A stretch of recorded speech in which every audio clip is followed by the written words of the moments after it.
Só que aí eles falam que a adesão não foi unânime, mas não explicam por quê. É um militar por um economista, né? Falando aqui, né? Nós estamos no terraço econômico, né? O Putin tá achando que it's the economy.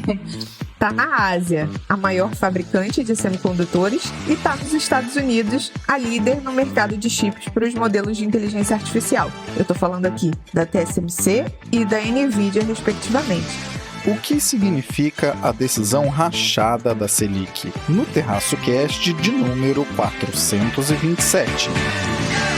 Fala pessoal, Caio Augusto, direto da madrugada, isso mesmo, madrugada, você não ouviu errado, de 14 de maio de 2024, em Ourinhos, para o 427 do Terraço Cast. Neste, estou com o trio mais amado do Brasil. E aí, Raquel de Sá. Alô, terraceiros e terraceiras! Aqui quem fala é ela, a mulher do tempo sem tempo, que hoje está especialmente sem tempo. Meu Deus, que dia, tá? Esse dia infinito que foi o dia de hoje, né? Dia de Copom. Pelo menos não foi uma super quarta, né? Pelo menos não teve Fonk e Copom, teve só Copom. Mas puxado, galera, puxado. Mas como vocês vieram aqui pra previsão do tempo, eu tenho infelizmente aqui, esse momento merece uma tirada do tom de brincadeira aqui, né? Que, enfim, dadas a situação muito triste do Rio Grande do Sul, né? Eu acho que isso mostra, eu falei brincando na semana passada, né? Como né, qualquer semelhança era mera coincidência com a questão da mudança climática, mas tá ficando cada vez mais óbvio, né? Eu acho que é muito difícil de esconder. A gente já falou bastante aqui de temas ESG, né? Dessa questão climática que ora ganha força, ora perde força no mundo, mas ela perde e ganha força entre o que os investidores gostam de falar, né?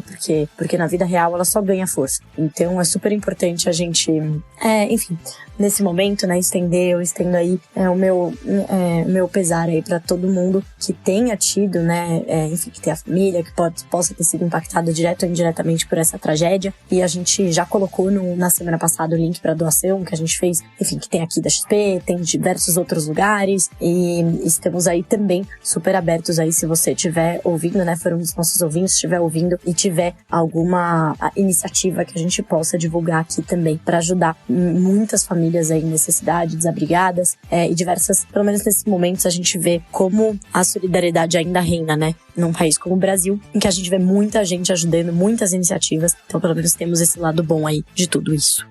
Realmente, ainda bem que não foi super quarta e teve só Copom, porque teve emoção o suficiente. E sobre o Rio Grande do Sul, você que está ouvindo, fica até o final, porque teremos um especial adicional nesse episódio em relação a isso. Fala, Renata Cocho. Alô, terraceiros! Oi, Caio! Oi, Fernanda! Oi, Raquel! Espero que esteja aí tudo bem com vocês, na medida do possível. Aqui é a Renata, trazendo como sempre o Boletim Internacional. Essa semana aí de volta à Califórnia, eu tô aqui nessa primavera ensolarada na Califórnia, começo de maio, inclusive queria parabenizar as mães. Eu tô gravando esse podcast na segunda-feira, super atrasada, mas eu gostaria de parabenizar as mães. Ontem também foi meu aniversário, então eu tenho essa desculpinha aí pra estar um pouco atrasada no Boletim Internacional, mas a vantagem é sempre essa, né? Quando eu gravo atrasada, eu dou mais trabalho pro Caio, mas eu trago notícias mais fresquinhas pra vocês. E o que a gente vai comentar essa semana aqui no podcast é uma notícia bem recente, saiu ontem, no domingo, que foi a mudança do comando no Ministério da Defesa, né?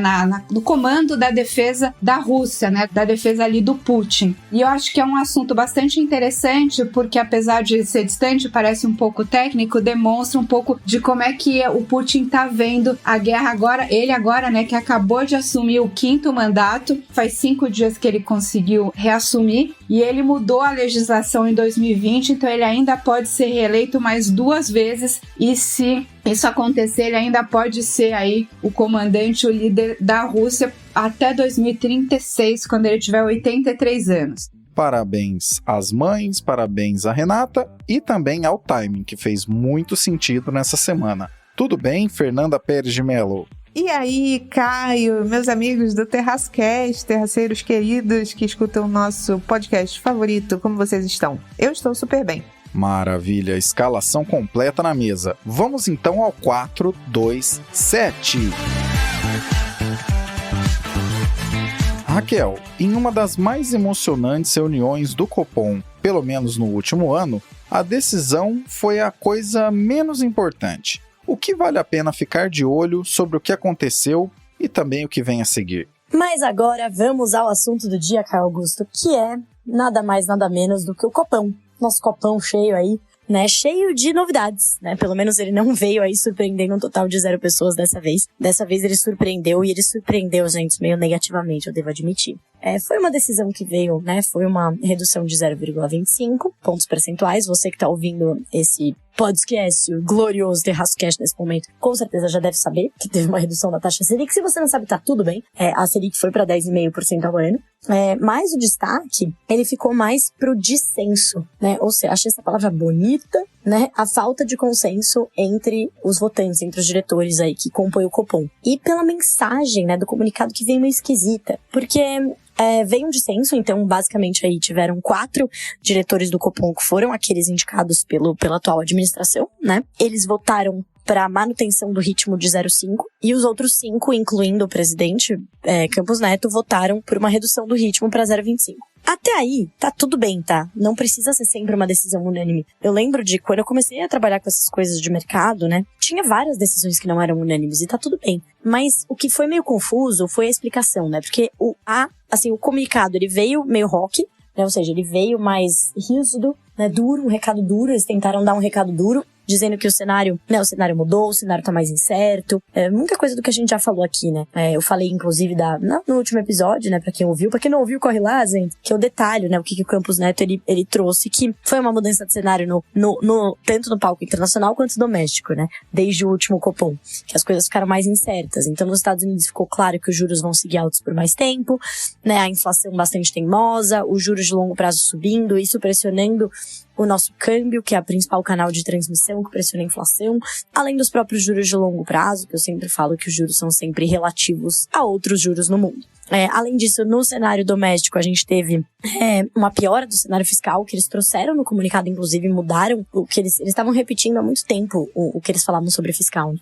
É importante quanto ter regras, segui-las, blá blá blá. E eles mudaram, né? Trouxeram um recado um pouco mais duro, falaram...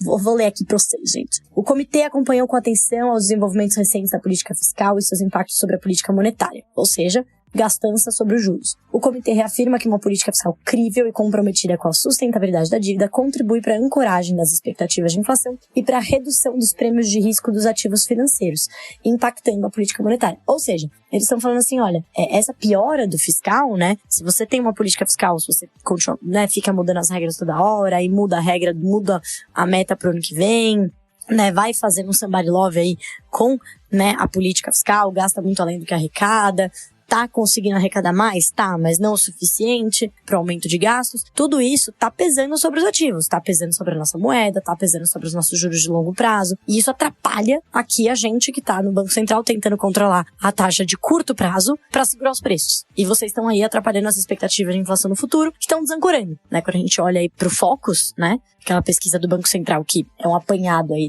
das projeções dos analistas, a gente olha pro Focus e o Focus mostra, né, as expectativas de inflação já de 2025 já cada vez mais longe, se afastando da meta do Banco Central de 3%, já tá em 3,6%. 6 e pouquinho, acho que 63 já. Então, assim, é um pouco acima, mas já tá desancorado. Então, eles trouxeram esse recado mais forte. Então, falaram do cenário global, aí falaram do doméstico, dessa parte fiscal. Falaram de novo sobre o mercado de trabalho resiliente, né? O mercado de trabalho que pressiona os salários. Beleza, até aí, era uma coisa que a gente sabia, cenário mais incerto, blá, blá, blá, né? Que era o que o Banco Central tinha falado. Até aí, a mensagem ficou relativamente boa, clara e tal. Só que aí eles falam que a adesão não foi unânime, mas não explicam por quê. Pô, caberia aí na ata, né, da semana que vem, eles vão ter que tentar explicar um pouco mais.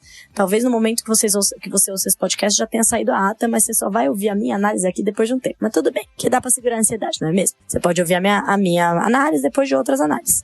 Mas eles não falaram, né? Eles tinham espaço pra poder falar, porque de fato, né, tinha argumentos pros dois lados. Você tinha argumento para uma manutenção desse ritmo de 0,5. Por quê?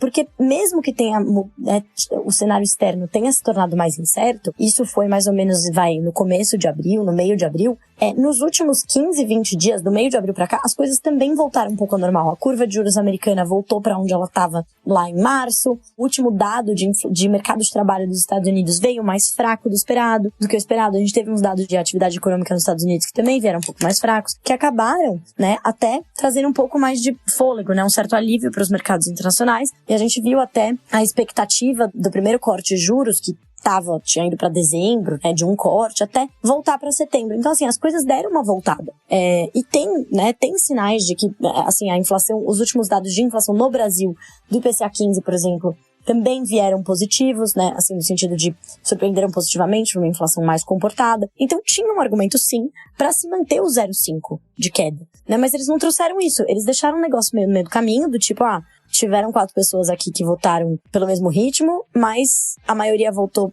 pela redução do ritmo, então a nossa mensagem é mais forte. Mas a gente tá ignorando o resto da galera. Então ficou um negócio meio estranho, porque você você tirou total a credibilidade dessas pessoas que votaram contra, porque ficou um negócio meio sem pé nem cabeça, assim, tipo, votou, mas a gente não ligou muito, que são os diretores que vão ficar na próxima administração, né? Porque são os últimos diretores que entraram. E aí, lembrando que no final desse ano, o Campos Neto saem também outros diretores. Você muda boa parte da diretoria, não sai todo mundo, mas sai uma boa parte. Então, assim, foi um recado esquisito, que deve a isso aí, a gente só vai saber quando eu ouvir esse podcast. Quando você ouvir esse podcast, você vai saber se eu estou errado ou não, né? Quando eu falei, porque eu gravo esse podcast às 8h42 no dia 8, que é da reunião do Copom. Mas, assim, de que provavelmente a gente vai ver o mercado abrindo com o real estressado, né, com o dólar subindo, com a curva de juros abrindo, ou seja, o pessoal falando assim, esses juros vão ter que ir lá pra cima, porque a próxima diretoria vai ser, né, vai deixar tudo a Deus dará. Então ficou um negócio esquisito, porque sim, tinham argumentos técnicos para sustentar também a manutenção do ritmo, assim como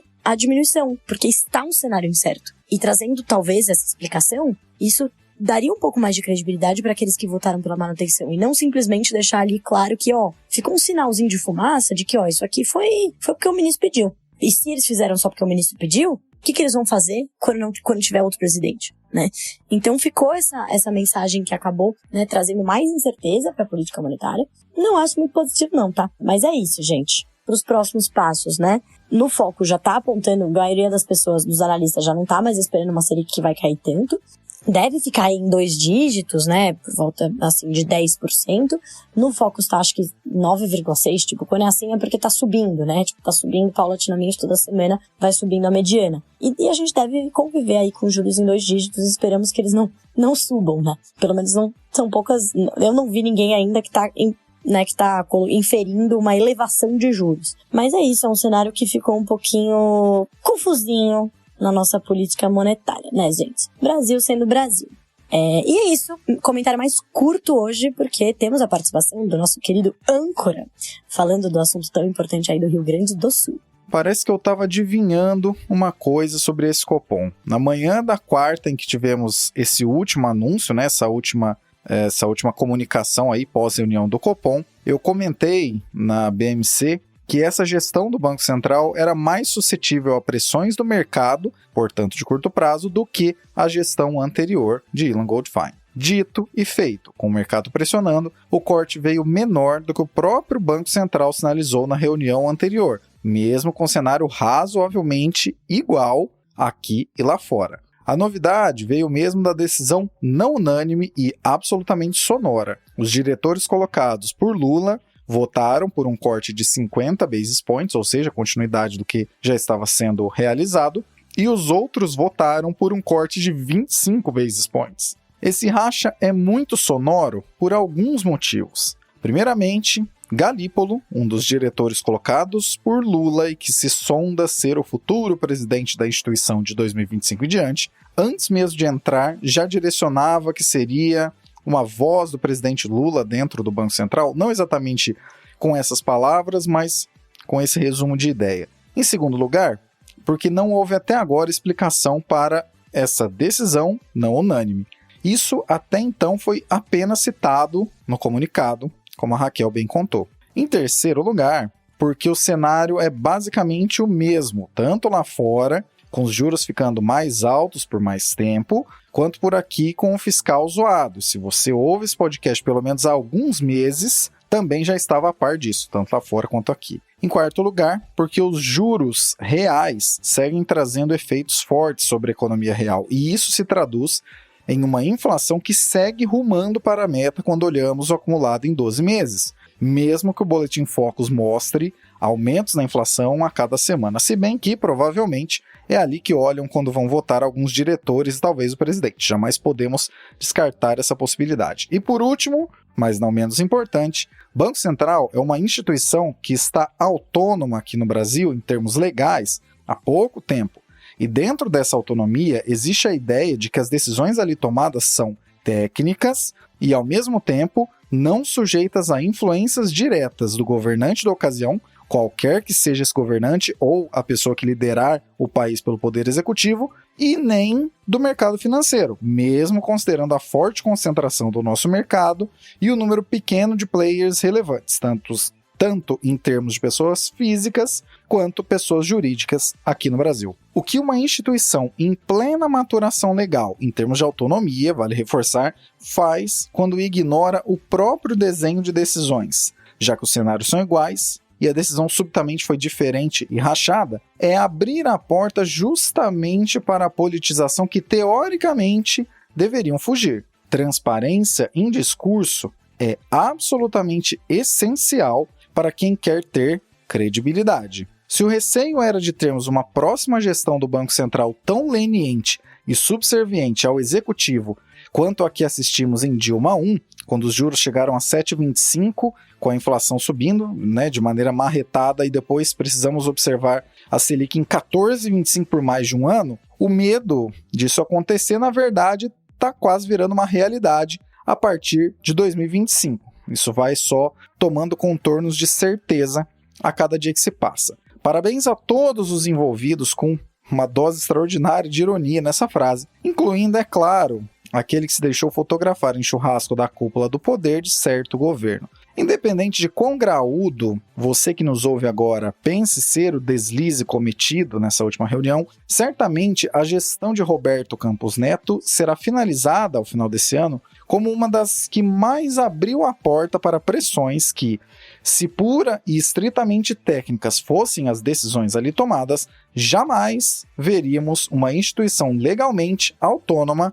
tomar. Inclusive, desculpem o comentário mais longo do que o normal, mas vou dar uma dica para vocês. Se vocês quiserem saber o que seria uma atitude mais acertada diante de pressões do executivo, diante de pressões do mercado e tudo mais, procurem, depois de ouvir esse episódio, o episódio do Ilan Goldfein no podcast Casa das Garças. Nesse episódio que eu estou citando agora, em uma parte ele descreve momentos de tensão, como quando o mercado especulava se a meta de inflação subiria ou se a Selic seria aumentada de um patamar que já era elevado, de 14,25%, para conter a desvalorização do câmbio. As duas situações foram resolvidas de maneira técnica e com comunicação adequada, com coletiva ampla de imprensa e deixando tudo bem claro, para quem entende, é claro, mas de uma maneira inequívoca e sem muito espaço para conversa fiada.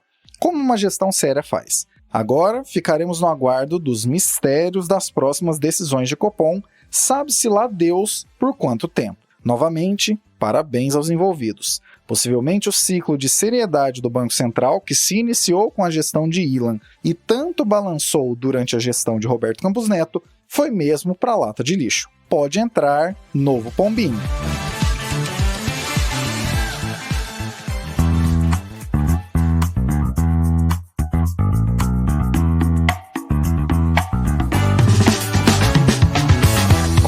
Na nossa Linktree todos os meios possíveis de acompanhar o Terraço Econômico, nossas redes sociais, parcerias ativas, e-books e até mesmo como você pode cadastrar seu e-mail para receber nossa newsletter semanal, a Reflexionários. Então, para resumir a ópera, não deixe de visitar nossa Linktree. Esse link está na descrição desse episódio.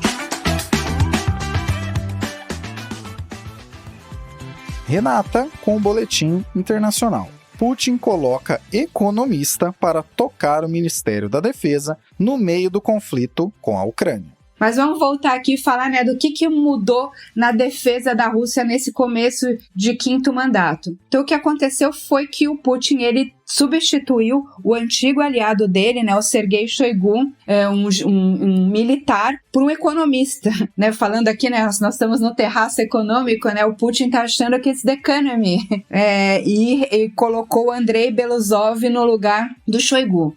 Você imagino, né, que esses nomes não devem significar muita coisa para vocês, também não significavam para mim, até eu ler a notícia, né, e me inteirar exatamente dos assuntos. Então, só para vocês terem, né, uma ideia dos perfis, o Shoigu, que era o antigo ministro da Defesa, ele era um militar, e ele é um daqueles militares bem aparecidos, né, assim, high profile. Ele tinha sido, né, ter fotos e passeios dele andando a cavalo na Sibéria com o Putin, né, aquele perfil bem general macho man. E o Belousov, né, além de ele ser um economista de carreira, ele tem um perfil assim mais sério, mais sisudo, né, ele já foi ministro da economia da Rússia em outros momentos aí, sempre um aliado, os dois aliados antigos do Putin, tá? Mas o Belousov, economista, tem essa cara mais séria, mais sisuda, enquanto que o Shoigu, como eu falei, né, tem essa postura mais, vamos montar a cavalo sem camisa junto com o Putin. E isso mostra, né, uma mudança também de foco, né, da economia russa, né? O que o Putin quer mostrar com isso?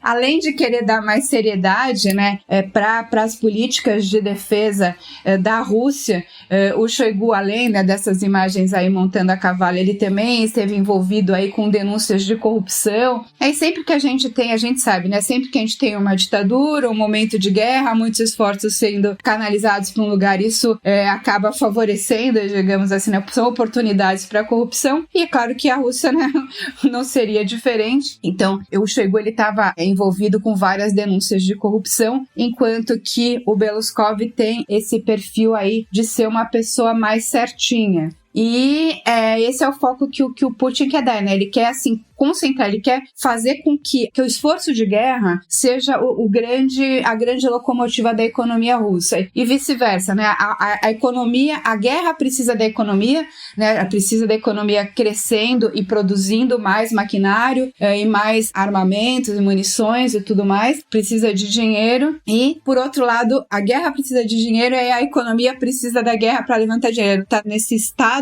a economia voltada para o esforço bélico. Então, esse também é uma das razões para o Belousov aí ter assumido o Ministério da Defesa. E num momento, né, em que a gente já tem comentado com vocês aqui, né, que a situação da guerra, ela tá difícil, né, para os dois lados. A Ucrânia também tá com falta, né, de munição, de armamentos, com falta de homens. Conseguiu agora, né, essa aprovação que a gente comentou num dos últimos podcasts de ajuda dos Estados Unidos. Então, isso vai acabar dando um gás para o esforço ucraniano. As fronteiras, elas estão meio estáveis já faz algum tempo, enquanto que a Rússia continua ocupando cerca de 20% do território da Ucrânia, mas também com dificuldade de avançar na linha de frente, até porque, né, em 2022, em setembro de 2022, o Putin chegou a convocar, né, mais 300 mil homens para o esforço de guerra. Isso acabou causando aí um pânico, uma debandada de russos do país com medo de serem convocados para a guerra. Então, existe essa dificuldade, né, da Rússia de avançar mais na linha de frente e da Ucrânia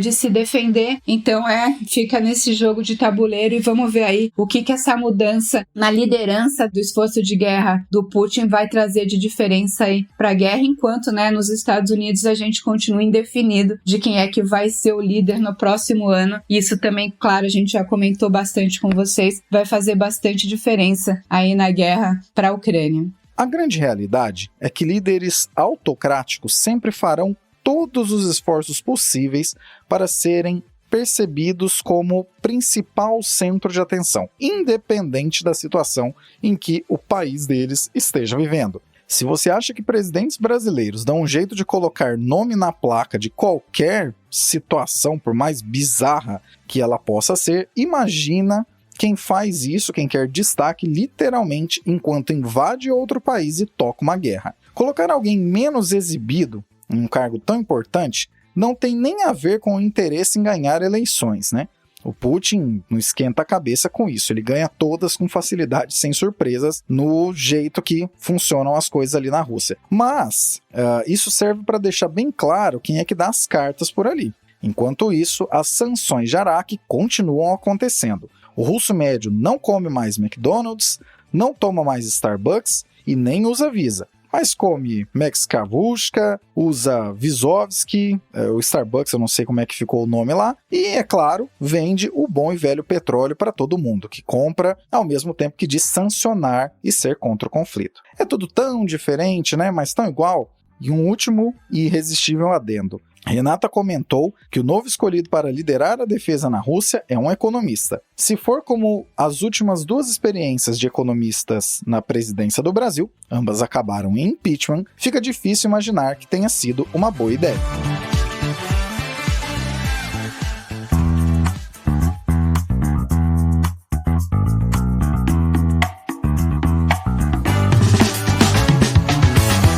Gosta de como os conteúdos do Terraço Econômico traduzem e desmistificam as coisas? Saiba que não fazemos isso apenas com a análise dos cenários, mas também para parceiros comerciais. Para saber como seu negócio e o nosso negócio podem ser parceiros, visite na nossa Linktree o item Contrate o Terraço. Quem sabe seu produto ou serviço pode não apenas ganhar uma descrição mais adequada, como também acessar as centenas de milhares de pessoas que nos acompanham todos os anos.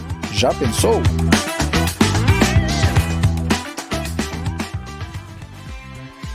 Fernanda, em que estágio está a guerra global dos chips?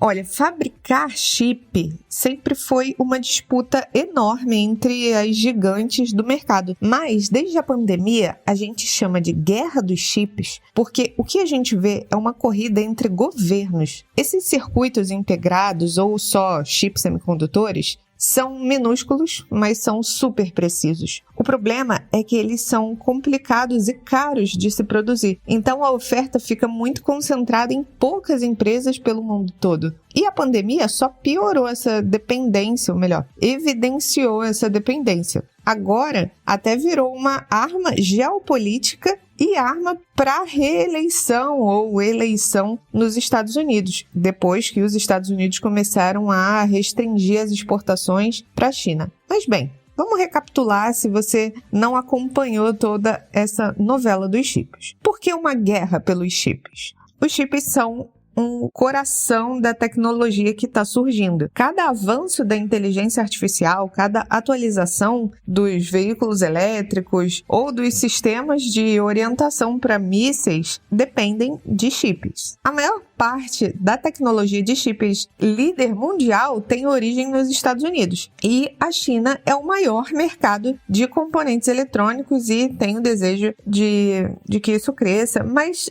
não vamos entrar ainda nesse ponto. O que eu quero dizer para vocês é, tudo isso tornou essa indústria um ponto focal para o governo americano, e o governo americano tenta limitar a ascensão do seu rival asiático e abordar o que considera serem preocupações de segurança nacional. Bom, uma outra forma de lidar com a liberdade, né, com a livre concorrência. Mas bem, do outro lado, a gente tem Pequim, que investiu em esforços para construir a sua própria indústria de chips e diminuir a dependência de importações dos Estados Unidos. Ou seja, está na Ásia a maior fabricante de semicondutores e está nos Estados Unidos a líder no mercado de chips para os modelos de inteligência artificial. Eu estou falando aqui da TSMC e da NVIDIA, respectivamente. Ou seja, bastaria uma coordenação entre ambos para que o mercado se desenvolvesse. Mas, se cada um olhar para o seu próprio umbigo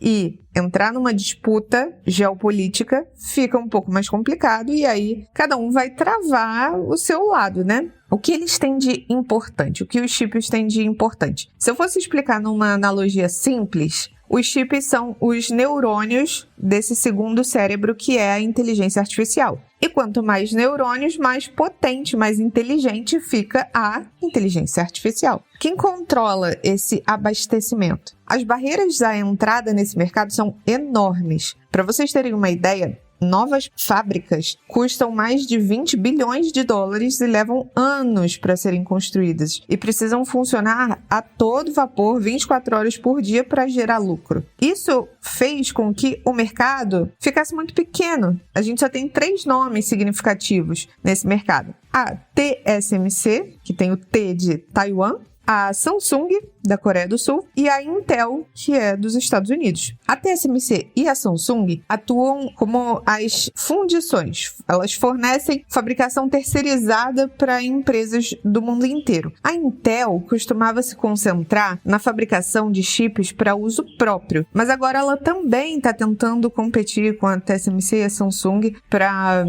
fornecer para outras empresas. E aí, desde a NVIDIA até a Microsoft, a Amazon, dependem do acesso a essa melhor produção. E isso quer dizer travar uma parte ali, conseguir reservar no fornecedor a demanda que eles têm. Por isso, o risco de uma invasão chinesa em Taiwan, que o Pentágono estima que Pequim estaria pronta para fazer em 2027, é uma preocupação, porque a ilha de Taiwan é a líder da indústria. A TSMC fornece 90% dos chips que são consumidos no mundo. Agora, qual é a informação mais recente? Porque tudo isso aqui a gente já fala no TerraçoCast há 2 anos ou mais, né? A informação mais recente é que os Estados Unidos e a União Europeia canalizaram quase 81 bilhões de dólares para o lançamento da próxima geração de semicondutores. O que está em jogo agora é tudo, desde a revitalização da produção tecnológica dos Estados Unidos até a afirmação de uma vantagem na inteligência artificial e no equilíbrio da paz ali perto da ilha de Taiwan, no Estreito de Taiwan. O Biden abriu essa torneira, Biden, presidente dos Estados Unidos, abriu essa torneira de financiamento com a lei dos chips, que ele assinou em 2022, prometendo um total de 39 bilhões em subsídios para os fabricantes de chips, complementados por empréstimos e garantias de 75 bilhões adicionais, mais créditos fiscais de até 25%. E é o cerne da sua aposta para reavivar a produção doméstica de chips semicondutores e proporcionar uma nova onda de empregos em fábricas para ajudar a convencer os eleitores esse ano de que ele merece a reeleição em novembro. Essa corrida para construir essas fábricas também traz os riscos adicionais da busca do Biden por esse segundo mandato, colocando a promessa de um renascimento da indústria americana como o centro da sua campanha de reeleição contra o Trump, que também tinha esse viés anti-China, né? E até agora o Trump não explicou seus planos para os semicondutores especificamente, incluindo os fundos da lei dos chips, que não começarão a fluir até perto do dia da eleição. Então, enquanto o Trump estava no cargo, ele foi responsável por conquistar o compromisso da TSMC de construir sua primeira fábrica nos Estados Unidos, e isso foi em 2020. E colocou sanções ali relacionadas à tecnologia contra a China, inclusive a Huawei. O Trump também ameaça colocar tarifas sobre a importação de produtos chineses, e isso corre o risco de desencadear uma resposta mais enérgica de Pequim. Então, pessoal, realmente não importa daqui para frente quem vai ser o presidente dos Estados Unidos. A guerra tecnológica entre Estados Unidos e China só tende a piorar, independente do nome que vai ser escolhido, seja Trump, seja Biden. O caminho é um só. Como pode variar um pouco, mas o caminho é esse. A gente não deve ver essa guerra melhorando, só, na verdade, se intensificando. Quem nos ouve aqui semanalmente sabe das contribuições e atualizações que trazemos há alguns anos sobre a guerra dos chips. Para ser mais específico, a primeira vez que falamos sobre isso de maneira mais direta foi no episódio 280, de nome Halloween, Saci e Susto com Chips, de 29 de outubro de 2021. A grande novidade que temos nos tempos recentes tem a ver com a magnitude dos investimentos novos colocados na mesa. O que tais investimentos significam? Que todo mundo que tiver recurso para fazer isso colocará esforços para que esses itens ultra específicos sejam produzidos em seu país. Mas sabe o que isso não significa? Produtividade. Na realidade, é o extremo oposto da produtividade. Tais investimentos enormes encontrarão mão de obra não necessariamente tão especializada quanto aquela que se acostumou a fabricar do mundo todo durante várias décadas. E para piorar, barreiras comerciais estão sendo levantadas justamente para tentar explicar essa necessidade. TikTok sendo barrado nos Estados Unidos, em breve por segurança nacional. BYD recebendo taxação enorme na Europa para proteger o mercado de automóveis que possui. Já parou para pensar que essas coincidências... Será que isso tudo faz sentido mesmo? Pois é. Sabe aquilo que já falamos tão diretamente, que foi até título de episódio aqui, sobre o mundo estar virando um enorme Brasil? Exatamente isso que estamos observando com essa guerra dos chips. Dinheiro não vai faltar.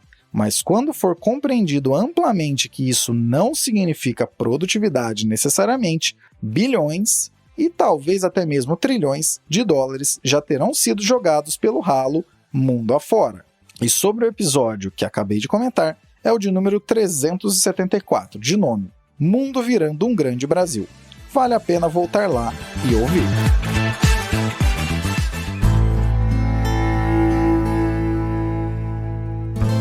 Especial: como a atual tragédia climática afeta o agro no Rio Grande do Sul.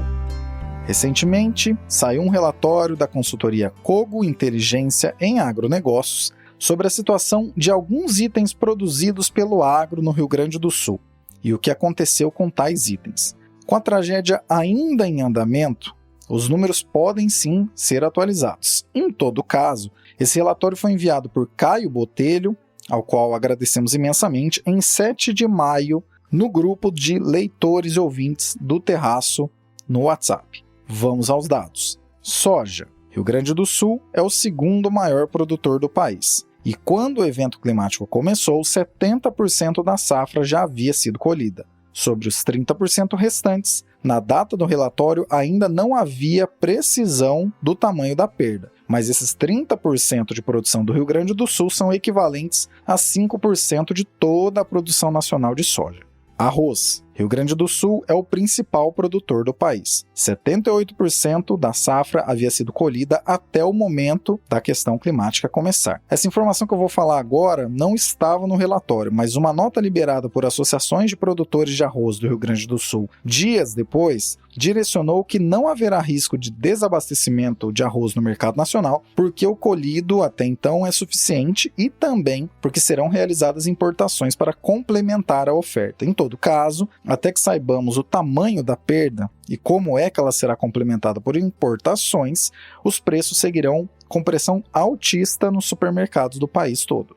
Milho. Até 2 de maio, 83% havia sido colhido. Do restante que ainda estava para ser colhido, isso representa cerca de 6% de toda a produção do país de milho. Mas até a data do relatório ainda não era possível mensurar com mais exatidão o tamanho da perda que ocorrerá. Cadeia produtiva de carnes. Dificuldades no acesso, na logística tanto de animais quanto de insumos como ração e na programação do abate afetarão bastante essa oferta, de aves a gado de corte passando pelos suínos. Mas não foi mensurado nesse relatório o quanto. Antes mesmo dessa tragédia, já sabíamos, inclusive a gente já tinha comentado aqui no Terraço Cast, que o efeito sobre o agro, o efeito do agro em relação ao PIB, esse ano de 2024, não seria positivo como foi no ano passado, na verdade seria negativo. E certamente a contribuição ainda mais negativa advinda dessa enorme tragédia. Para além de todos os efeitos econômicos, pessoas estão perdendo suas casas, suas vidas. Tudo que levaram anos e décadas para construir. E para piorar, enquanto eu faço essa ancoragem e provavelmente enquanto você ouve esse episódio, ainda não há previsão racional para entender quando tudo pode ser realocado. Milhares de quilômetros quadrados esvaziados. Mais de uma centena de milhares de residências debaixo d'água e milhões de pessoas com dificuldades imensas. Doar em um momento como esse é ajudar pessoas que certamente estão precisando muito. Não perca tempo com desinformações e disputa de holofotes políticos de quem quer que seja. Ajude, apenas ajude. Recomendamos que vocês procurem o site paraquemdoar.com.br para procurar iniciativas que possam se adequar mais ao que você pretende ajudar. Se são idosos, se são as pessoas de um modo geral, de qualquer faixa etária, se são animais de grande porte, animais domésticos, enfim, você pode encontrar lá diversas possibilidades. Em termos mais específicos, ajudem quem a Cris investe, que já esteve aqui no Terraço Cast como convidada, mora no Rio Grande do Sul e está no Twitter e no Instagram atualizando com informações em loco. Ajudem quem a Cris investe e o Curioso Mercado, que é uma página de excelentes conteúdos cuja equipe mora em Canoas, que é uma das cidades mais atingidas por essa tragédia climática. Procurem ajudar quem a Cris investe e o Curioso Mercado indicarem. Não sei quem você acha que tem mais culpa, quem você acredita que deveria ter maior responsabilidade, mas, de verdade, ajude. É hora de ajudar. Em um país onde, infelizmente, a prevenção de acidentes ou mesmo a mínima mitigação de riscos é algo relegado ao esquecimento e à não alocação orçamentária, não porque não tenha dinheiro, mas porque não aparece projeto nenhum sequer para utilizar o dinheiro já empenhado, não queira imaginar que todos vamos, com muitas aspas, aprender a evitar tudo isso antes que, minimamente, seja encaminhada a situação de quem está em apuros agora. Ajude. Ajude com o que estiver ao seu alcance agora. A situação é muito triste e demanda muito mais de qualquer ajuda do que de qualquer pitaco nesse exato momento. Ajude.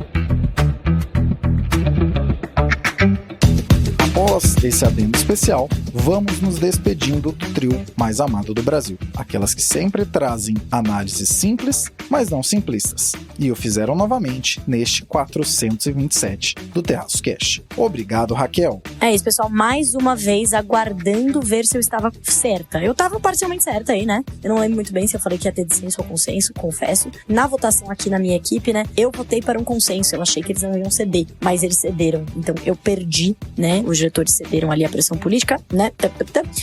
Vamos ver o que eles trazem na ata. Vamos ver se eu tô certa, né? Sobre a reação dos investidores e do mercado nos próximos dias. É isso, gente. Futuro a Deus pertence. Obrigado, Renata. Bom, era isso que eu tinha para comentar com vocês. Eu também queria deixar aqui a minha solidariedade com todo o povo do Rio Grande do Sul. É muito angustiante, assim, né? Ver de longe o que está acontecendo, né? Toda vez que tem uma calamidade dessa, né? Uma tragédia desse tipo, a gente se sente, assim, muito impotente, né? Muito de mãos atadas, principalmente quem tá de longe, né? Como foi, né? Na tragédia que aconteceu em Brumadinho, em Minas Gerais, e agora, né, nessa proporção absurda também no Rio Grande do Sul. Então eu queria deixar aí a minha solidariedade, pedir para todo mundo que puder ajudar, que puder doar, né? Quem tá longe pode doar, quem tá perto pode pôr a mão na massa, e vamos todo mundo aí tentar fazer sua parte, colaborar para que os nossos amigos e irmãos, familiares gaúchos saiam dessa o mais rápido possível, tá bom? Era isso que eu queria comentar com vocês essa semana, um boletim internacional aí mais rapidinho também para não atrasar muito a vida do Caio, e na semana que vem eu volto com mais análise e mais informação para vocês aqui no Boletim Internacional, tá bom? Um beijo e até lá. E obrigado, Fernanda. Muito obrigada. Eu amo estar com vocês aqui no nosso podcast favorito. Vocês sabem que podem me encontrar nas redes sociais como @sigafefa. E é isso, até semana que vem. Valeu, galera. Você que sempre nos acompanha, que tal trazer mais gente para ouvir e também acompanhar o Terraço Cast? Não deixe de enviar esse episódio para alguém que também queira ficar por dentro dessas discussões relevantes a nível doméstico e internacional. Abraços pelas ondas sonoras, continuamos a prosa no próximo episódio.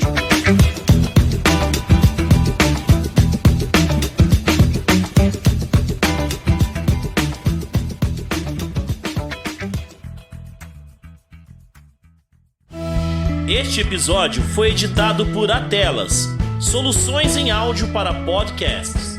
Encontre a Atelas nas redes sociais. É só buscar por @AtelasEdição.